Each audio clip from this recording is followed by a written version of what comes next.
دغه خلک چې دي که نه میش د دغه خلک مقام ته نشي وررسېدی. دا یو تلخ حقیقت ته او دا یو د سپینې ورځې غوندې حقیقت ته چې دغه خلک الله پاک د دین دپاره د الله پاک د خشولولو دپاره خپل تن من دن هر شی وقف کړي دي.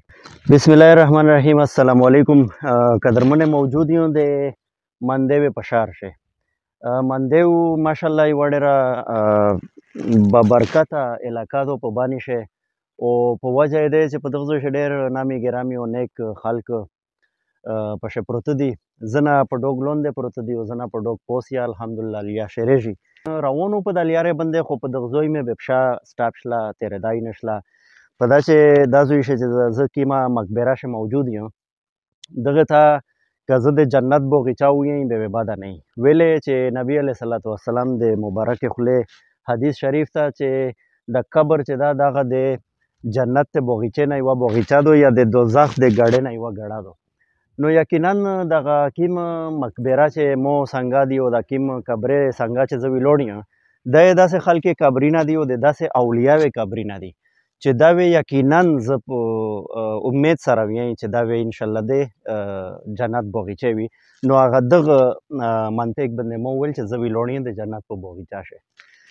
دغه قبر چې دا د صاحبزاده حضرت فضل والي صاحب رحمت الله علیه قبر شریف ته او سره بل وریر ده دغه دی والد صاحب قبر ده او دا نره وړیکې وړیکې قبرونه چې دي دا دی د خاندان نره چې کوم اهل و عیال دي هغې قبرونه دي.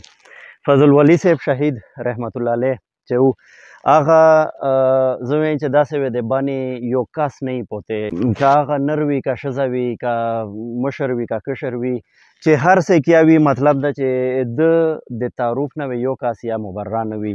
هر سړی دغه هستی پیژني او هر سړی د دغه معترف ته چې دا سیکو او څومره ولی الله انسان او جیته جاګته ولی الله او لکه یو کس داسې وي چې ولی وي د الله پاک ولی وي پټې برخې یو سره او یو نیم کس داسې وي چې په ظاهره یې ته وینې چې د کرامت او د مطلب ده چې تو ته پاته لګي چې دا یې څه شي چې شتان ده او په دغه پرې چې کومه د لوس نیولې ضرورت شته.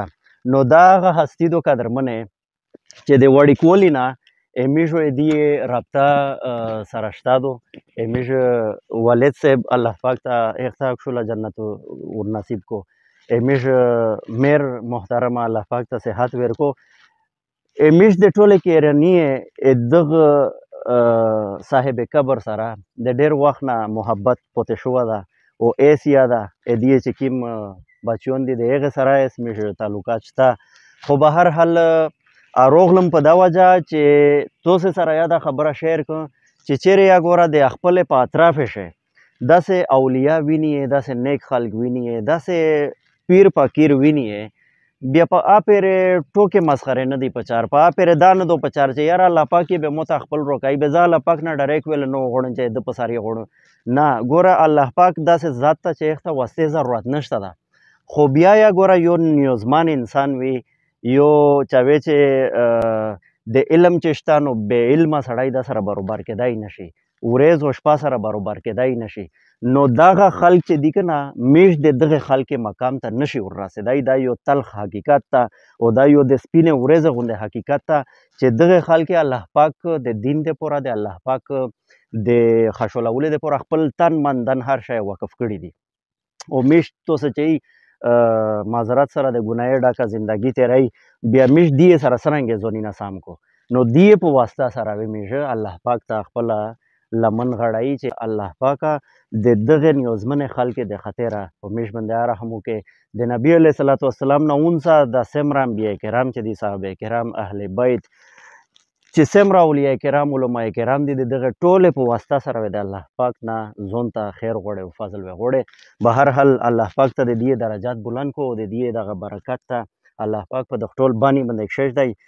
تاسو ډېره مهرباني وسلام. زه دا ووته وکړم بس میر یاده هغه نه بعد به میږ لوړ شي. اللهم ربنا اغفر لنا